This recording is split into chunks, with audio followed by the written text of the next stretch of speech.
Good evening. I get to use my inside voice now. I hope that this fantastically warm day finds everyone well. Again, my name is Pryor, and I'm the Senior Director of Education Programs for the Detroit Historical Society. Welcome to Detroit's museum, the Detroit Historical Museum. Thank you all so very much for coming. This particular evening is special. I suppose every evening is special. But we like to think that this is particularly a special evening, as well as event, because this is not only a third Thursday, which is a monthly lecture, panel, discussion, and series of dialogues around interesting, difficult, controversial, important issues of the day. That was inspired by our National Medal Award-winning exhibition, Detroit 67, if you've not seen it. We've actually left it open for you to view once you've had the opportunity to see two exhibitions that are happening in a complementary manner, and I'm going to get to those, and then this fantastic panel is going to be able to speak in far greater detail to that work.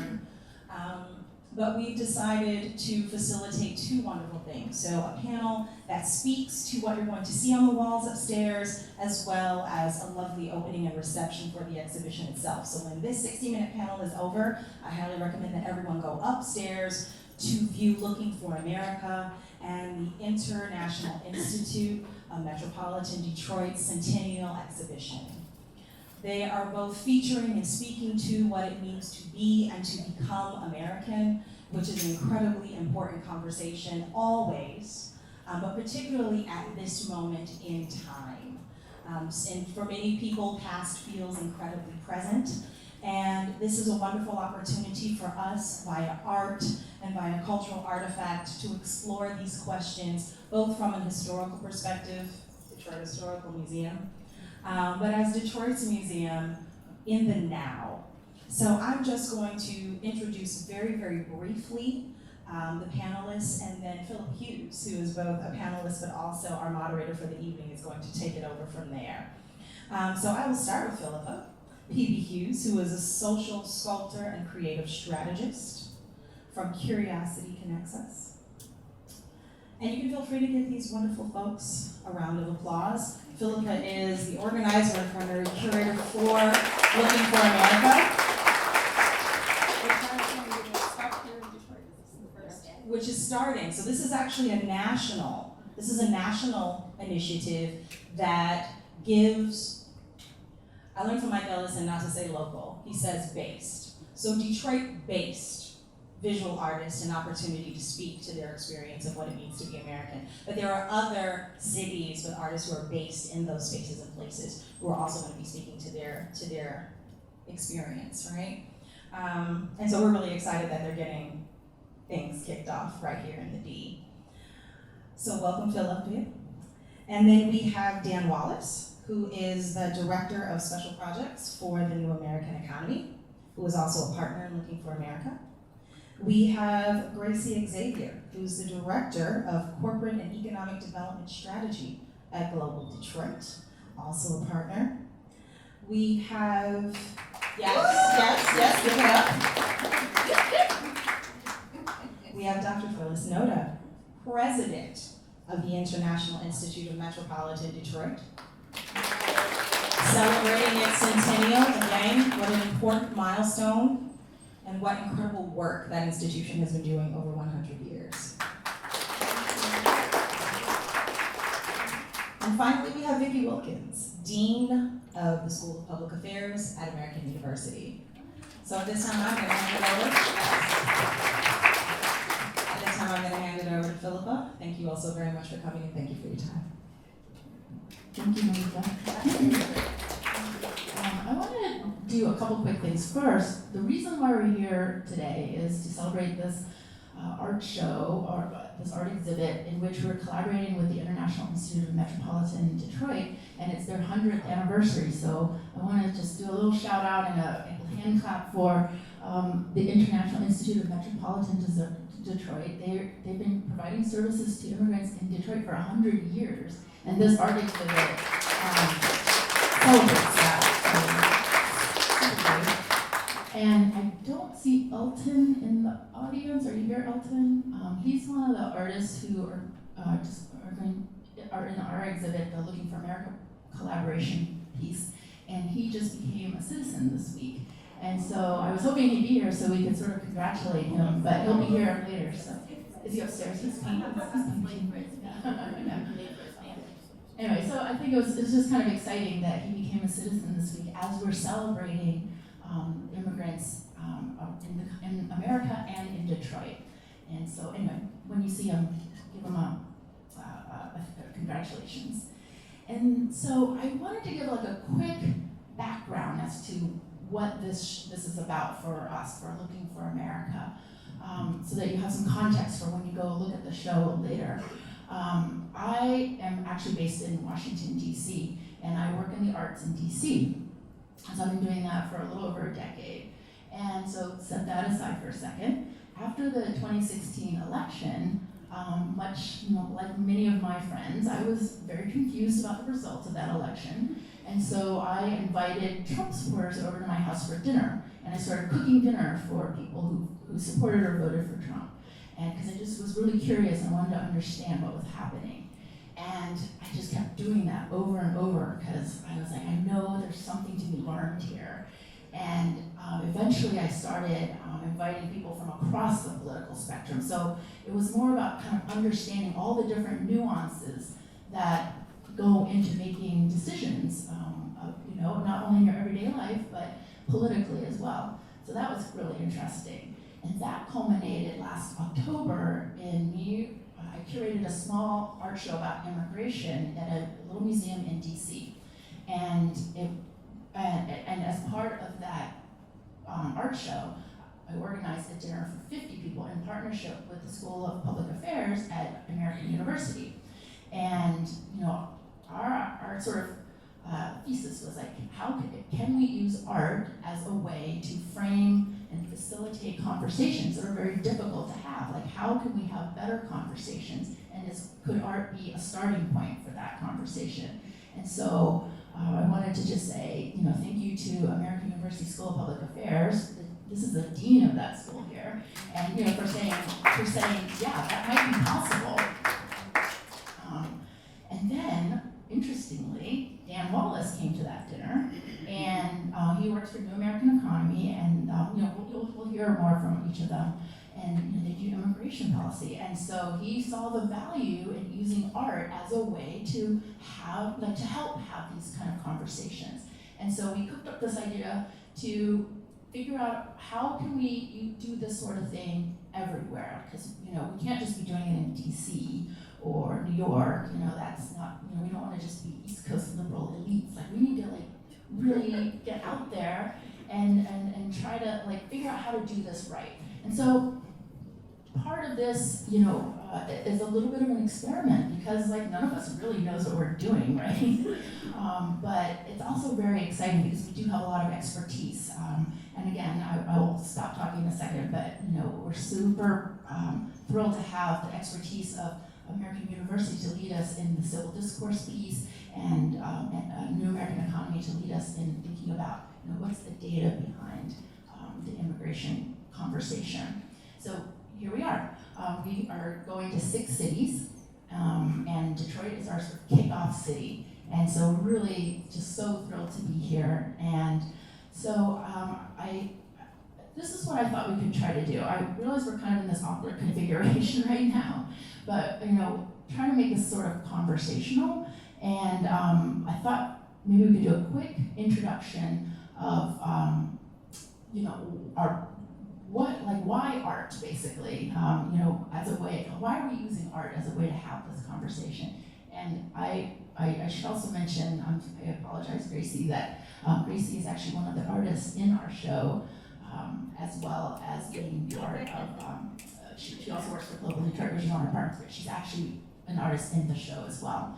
Okay, so Vicky, maybe you could kick off and talk about, AD's involvement, but also why art? So it's an interesting question, and why art kind of throws a little bit into question why a School of Public Affairs and why art. And I think we're involved in why art for us is that we see such a need for discourse. We see it in this need for discourse in our classrooms, we see it in our communities. And frankly, I don't have the answers. I don't have the answers as the dean of the school. My faculty don't have the answers. We're building programs. We're trying to get the students talking and having hard conversations in respectful ways, but we're not having a ton of success. And going to communities where we see this spark, where we see the practices around immigrant populations, the works have been done for years and years. I'm hoping selfishly to gain understanding and knowledge from all those communities about what we can take back into our classrooms and help our students to really overcome this somewhat debilitating effort to talk. I mean, just speak and be willing to, know that you might get sideways, but you're going to go back and be okay and still be friends afterwards. And so that's very important to us. Art really came from Philippa in the sense that she had this understanding that art can spark conversation. And since our goal was conversation and building muscle around that, we quickly saw the value in that. The very first dinner, you could just see what was happening as people were looking at the art, and that was really acting as a catalyst for really good conversation. So that's why we're here. That's why I think art became so important to us in the way we think about it. And so that's my answer. Actually, let's go to Dan really quick so that we can kind of get more of a framework for the genesis for the project. Yeah, thanks. So again, my name is Dan Wallace. I'm with New American Economy. Most of our work is focused on immigration policy. So we organize mayors, business leaders, other advocates to sort of promote the idea that this is a country that welcomes immigrants, that that's part of our history, and that it's important for our future as well. And it's not only important for society, but it's also important for as a sort of economic driver, right? So that I'm based in New York. I grew up in Austin and lived for some time in Nashville. All of those cities, immigrants and refugees are starting small businesses. They're generating economic activity. They're helping those communities grow and attract new people. And I think the question why art is really interesting. We think a lot about what are sort of the local values in each of the places where we work. We work in about 80 communities around the country. And so, in a place like Anchorage is one of the cities that we're going to go to on this tour, what it means to be American in Anchorage, what the sort of local identity is. People are really talking about self-sufficiency, they're kind of on their own. That's going to be a different conversation from folks in El Paso, where we're also going, or folks in Iowa, where we're also going to go, or Northwest Arkansas. And so what I'm hoping is that the artists who are in each of the shows can help us come at this from a new perspective, from the perspective of artists who are based in these communities, who have really interesting lived experience, who may be born outside the country, who may be born inside the country, who may have lived in those communities for generations, or may have arrived very recently. What are the values of those communities, and can we build inclusive communities around that? That the idea that self-sufficiency or resilience or entrepreneurship, those are values that we can all share, and that everyone can be American in that sense, and that it's not defined by your immigration status or by the country that you're from. So that's why we're interested. Let me see, I want to make sure I have this on. Is it on? All right.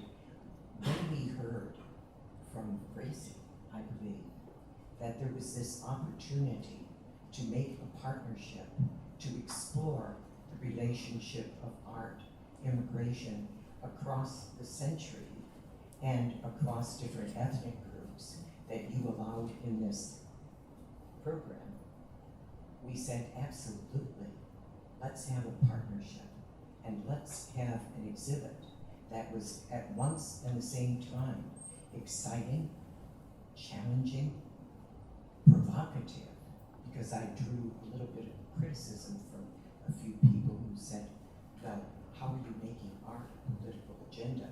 It isn't at all, because art transcends language.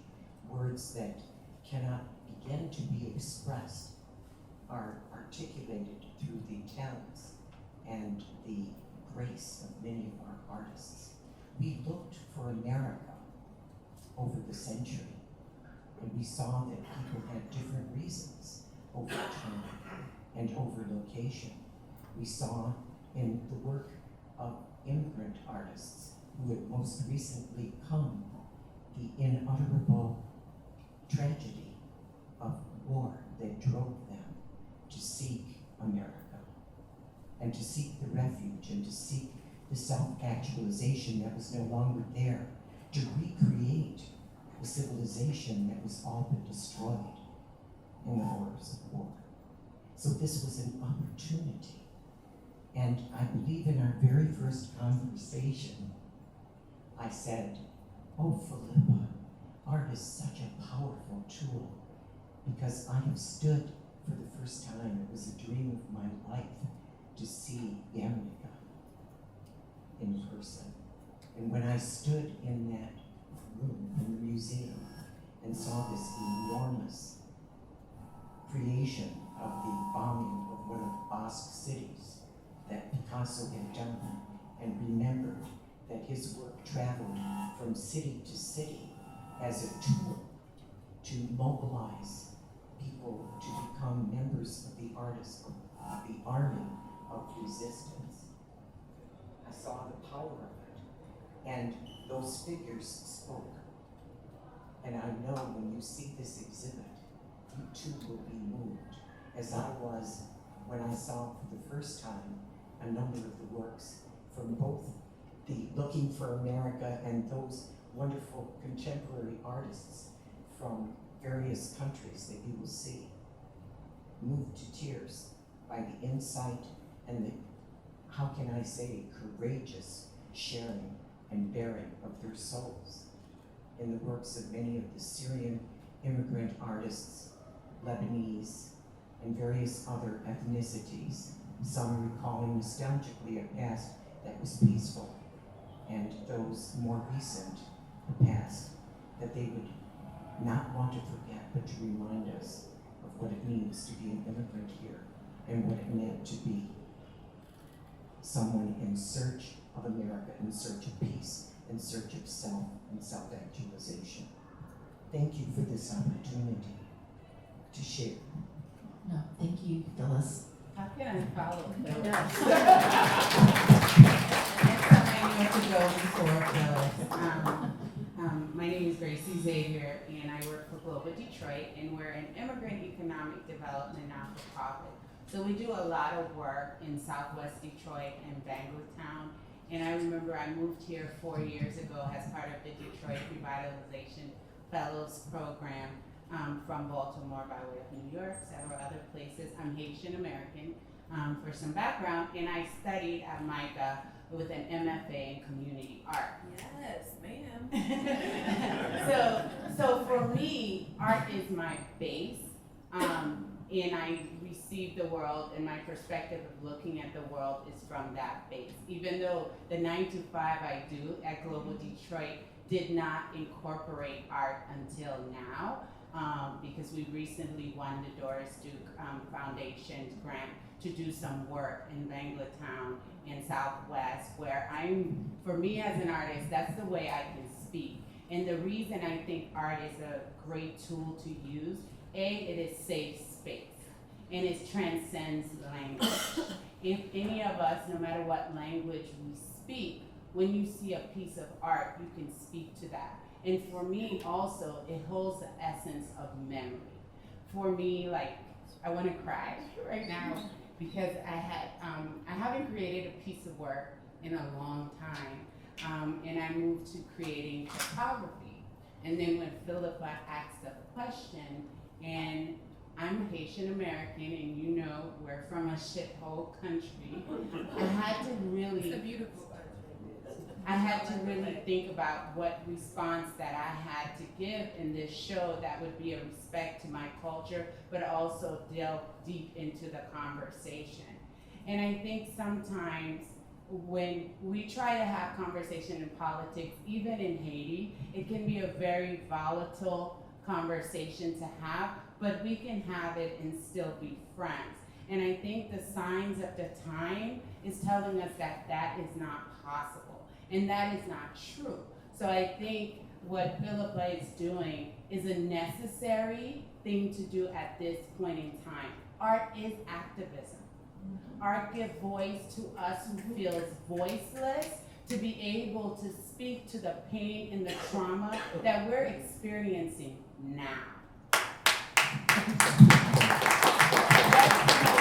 That's what I can say the most about it. And that our friends on the aisle who may believe whatever is happening at this point in time, they have a space to have that conversation with me who may not necessarily agree with this opinion. So I hope when you go upstairs to see the pieces that you understand that it's our way to speak to you in regards to what we're feeling right now, but also for the pieces with the International Institute, a lot of us, those serves as token of memory for the homes that we lost, really, the homes that we had to leave. And sometimes when you hear the rhetoric of immigration, I work in that space, the numbers don't lie.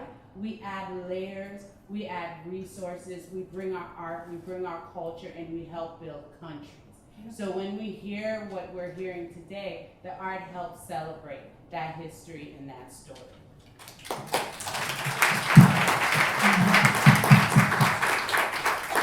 That's a great segue to a couple things I wanted to chat about. One is how we integrate art and the data, because the contribution of immigrants. So I want you to talk about that, Dan. But also, like, how do we have these conversations? Like, I'm sure you all have so art is very personal for me too, and this conversation is very personal, and I think art makes it personal, or helps us express the personal nature of it.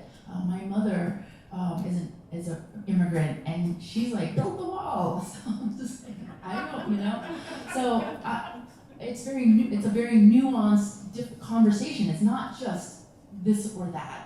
And so I think that's why I'm very interested in how we parse through those nuances. And so I thought maybe Vicky, you could speak a little bit about that. Sure.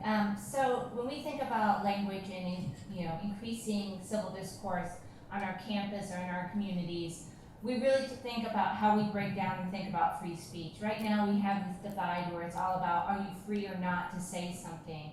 And we realized we got caught up in that, and you hear that so much on campuses, and that rhetoric really doesn't move us forward. And I think that, within our school, we've thought about, what does it mean to be responsible for your voice? How do you take responsibility? How do you use your voice in the way that you'll be proud of? How do you set goals around how you want to use your voice and use it to propel forward something you may advocate for, but in a way that you can be truly proud of? And listening to Gracie talk about her art, she has pride in her voice, and she's not talking about it from a position type of an argument. She's talking about it as a person and an experience. And so we're trying to bring that in and use that conversation for our students. Art is sometimes the spark for that. We'll use a piece of art to start a conversation, or it'll be a policy issue or something that's happened in the news. But trying to get people together around a table. It's great when you can have food there. That's why this is really around dinners. But to really start to build a little trust in that group and have that group think about the goals, how they want to use their voice that evening to move something forward. And we've found some success with that. The dinners we've had people that really say they feel like they've been able to speak up, and that at the end of the evening, they've met somebody new, they've learned a new experience, and they've started to think in different ways. And we're not saying people are going to think the same ways or they're going to change the way they think, but just that they'll start to flex that muscle a little bit around discourse and understanding. Just to add a little bit to that, like a lot of times when we do these dinners, people are like, did you change anybody's mind? And that's not the purpose at all. I mean, for me, like just the fact that we could bring people together across the political divide feels like a great victory at all. That people could just sit there and not kill each other while we're talking. So anyway, I just wanted to underscore that idea that this is not about persuasion, it's about practicing the ability to just even have the conversation in the first place. Okay, so let's go back to the sort of art plus data and how you're thinking about that. Yeah, so I mentioned that a lot of our work is around policy.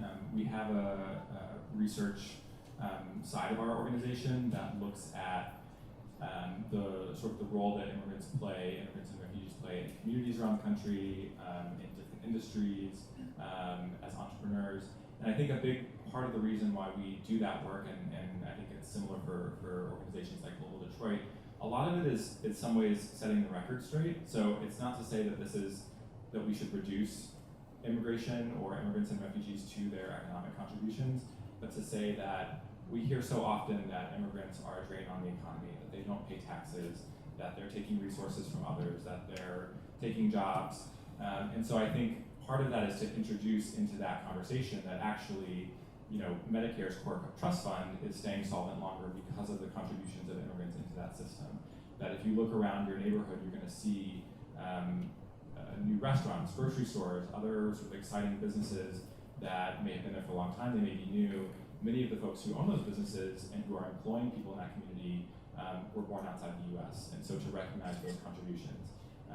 And so I think we don't want to give up that battle and say that we're going to see that immigrants and refugees are a drain on resources, and so we have data to back that up. At the same time, I'm sure a lot of you know this, whether it's on immigration or other topics, when you start talking about numbers, you're not necessarily going to persuade, again, someone to see things your way. There are conflicting reports. There are other organizations that put out reports that say different things. And so I think you have to also have a platform for people to share their stories, for people to come together and to connect with one another. There's this idea of contact theory that folks who know people who were born outside the US are much more likely to view immigration positively. I think that's why you see a lot of these cities that are more diverse opening their arms to immigrants and refugees, and also looking for ways to protect them in the current environment. So data is definitely an important part of the conversation, but it's not going to solve everything, and it's in some ways, I think a lot of the time we're sort of on the defense, and so I see this kind of opportunity and the ability for artists and for others to have a platform to tell their stories and to connect with one another as more powerful in some ways than that. If I may, at this point, a number of years ago, DTE Energy wanted to conduct a survey of the ethnic peoples and their utilization of their services. I was very fortunate to be the lead in that research study in the field that resulted in a different programmatic approach. All of this was brought to their attention, not just for economic reasons, but because there was an outcry from a number of the immigrant population that were employed at DTE. And in an out-of-court settlement, they agreed to begin to look at ways to better service their clientele. This was well in advance of a lot of the hard data that a number of the think tanks crank out regularly that may not share the objectivity that I noted in your own studies, because I checked and they were great. Thank you. But, that's the university part, the left part of my brain. But I was very impressed with the results that came back that showed the high degree of not only wattage that was used in the populations that were involved in the commercial area, primarily among the Asians in this particular quadrant of the metropolitan area, but by the other ethnic groups. And out of that group, the data drove the creation of a very excellent program team that would advise in various programmatic outreach to the community and bring that utility to the people in the form of participation in fundraising and support for a variety of activities. So data plays an important part, and the soul of data is the art that brings people to the table. And even more today than perhaps last week for me, you allowed me to recall that right side of my brain when I was a practicing artist and professor of art at UT Mercy, then called Mercy College. So that was a little while back. So thank you for this eye-opening experience that I felt as I looked at a number of pieces. You can't escape the compelling emotion that they evoke. So I thank you for that. And I thank you for the data and this opportunity. Thank you. Phyllis, actually, before you give away the mic, maybe you could share a little bit more about what the Institute, what kind of services, and what are you doing at the Institute? I don't know. Share. When you go upstairs, you'll see a slide, well, it's a video slide presentation integrated into the exhibit that lists our contributions and the contributions that the people that we serve make to us. So we have a variety of services ranging from English as a second language, which we do in collaboration with the Detroit Public Schools. We also have employability skills training, job development and placement, job training. We go on to have educational programs in the field at locations within the community themselves, not simply out of our Kirby location, but in Bangalatown that you mentioned, and in Auburn Hills, Pontiac, Troy, a variety of other outreaches that occur throughout the duration of a variety of partnerships that we forge with community-based organizations right in the communities themselves. So working with the Community Immigration and Naturalization Counseling, we are a certified organization through the U.S. Department of Justice, and there are many more culture and educational opportunities that are offered for enrichment as well. Many, many years ago, when I was just a baby, my parents would take me to the Institute to participate in as an audience member or participant in some of the activities. We have those activities going on. Today we have Global Journeys. Noda, who runs the Global Journey, is with us today if you wish to stand. And where young people come from various areas to participate in a summer program of becoming acquainted with the various cultures. Because as we make the children more aware of the global opportunities and the fact that they are a citizen of the world as well as their own community, I believe that, one by one, we can make a difference. We have made a difference, and with your help and the opportunity for this kind of partnering, we can continue to do so. Thank you. Thank you, Phyllis. Gracie, I thought maybe, so you moved to Detroit for a job, but you have been sort of rediscovering your art practice, and so I thought maybe you could speak, you spoke so eloquently earlier, but I feel like there's a little bit more that I thought you speak about in terms of how you see your art practice developing as you, as a resident of Detroit. Like, how do you draw inspiration from the city and your experience here? When your mind works slower than your mouth, so for me, working at Global Detroit and working with immigrant communities, one of the things we tend to do, especially with economic development and all the development work being done by the planning department and all different departments in the city, a Post-it note won't do it. And I think that's, trust is a very important thing to build. And I see that a lot of times we're approaching, especially immigrant communities, who's already very cautious, already have some barriers to communication, and are not going to open up and tell you all of their challenges with just you coming in and having a meeting and wanting us to show up and divulge all of our personal things to you at a meeting. And it's not just immigrants, it's just anybody. My background is social work and psychology. And so one of the things for me is, how do I create a safe space for people to just gather and be able to create?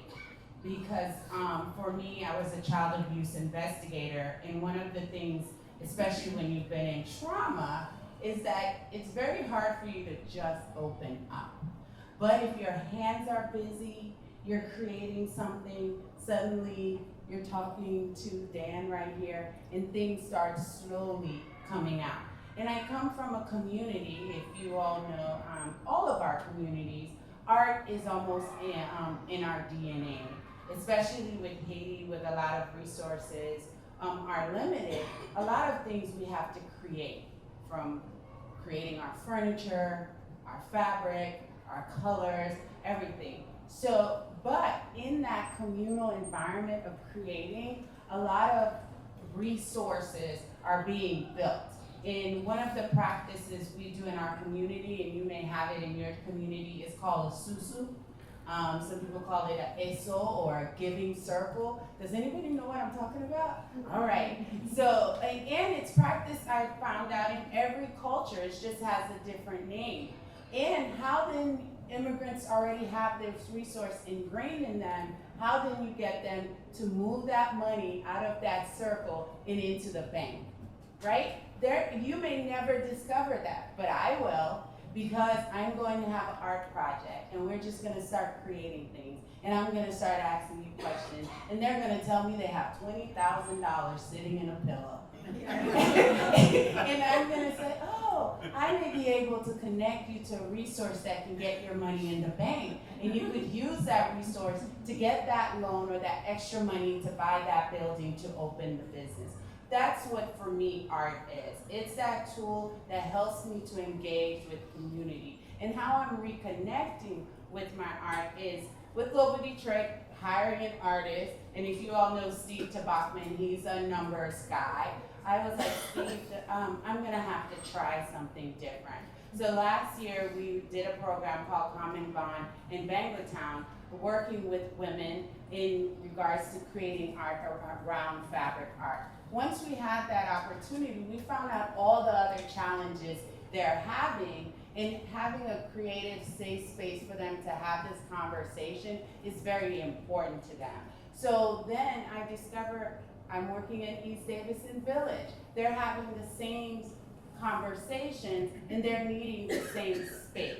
And how then can you bring art to do that engagement where people don't feel threatened, but feel that somebody's there actually listening and caring for them? And I think that's what that space creates for me. And now it's like giving me time to be like, oh, I'm doing all this art with community. How about I get into my own practice? How about I reconnect to my own immigrant story? And being in Detroit right now, you all breed talent. I say somebody, in New York we breed opportunity, but here in Detroit, you all breed talent.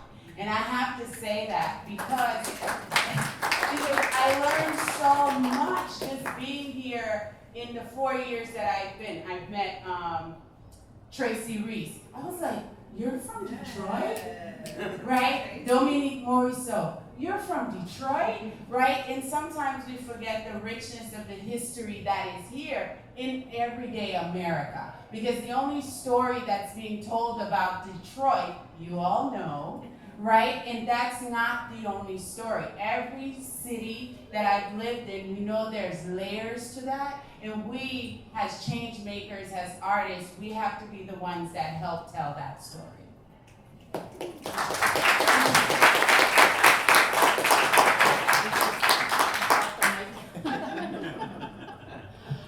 Well, I have another question, but thank you, Gracie.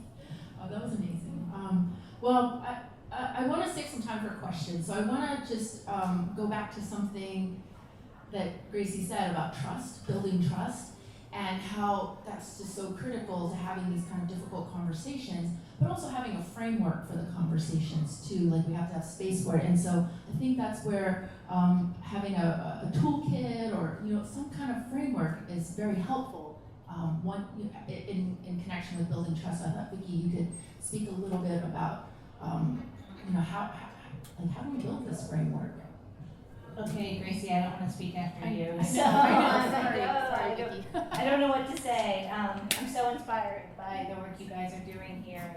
Just hearing you talk about it, and already I've learned so much, so thank you. So I think this is something that starts with trust. I was struck the first time we had dinner, and we had appetizer questions. And those questions were formulated in a way to just show our humanity and our vulnerability. There were no politics in the appetizer questions. There was really no way in which to draw discord with each other.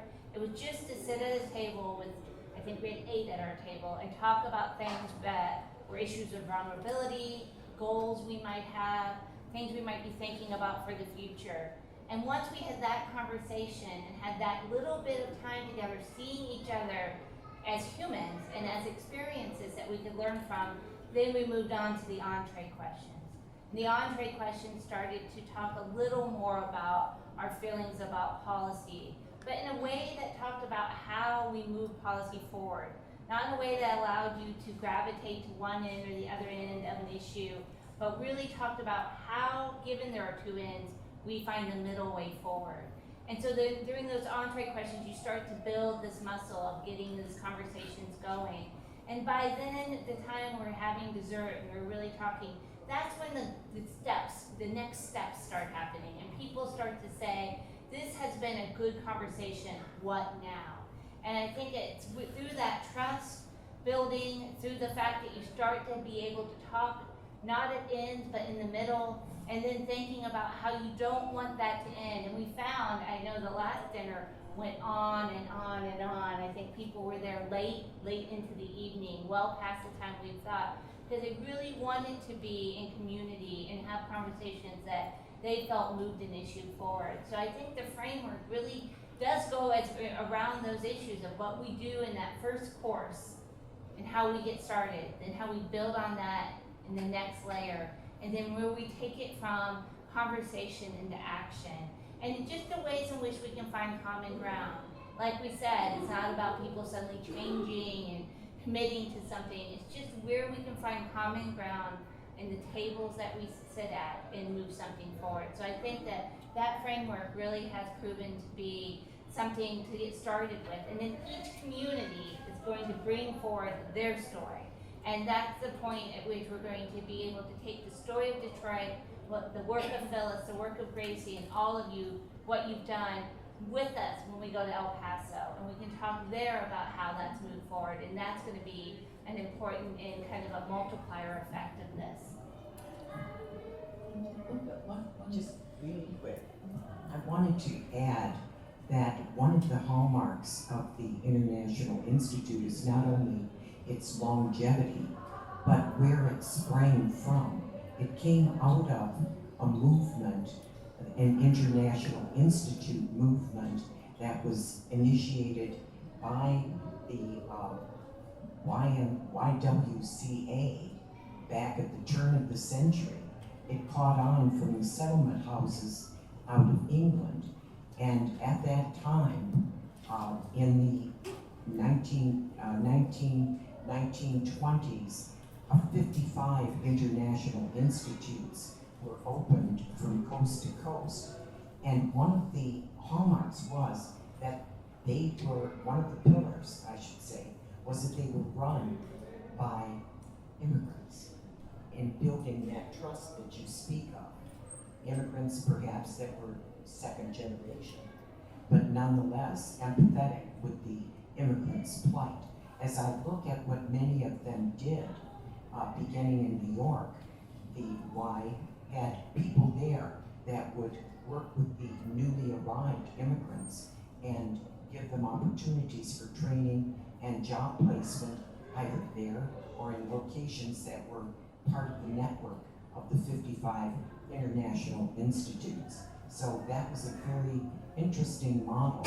I don't want to take any more time on that, but I did want to chain on to the trust building and the part that whole movement played that could be a model for future discussion. Thank you for that. Yeah, thank you.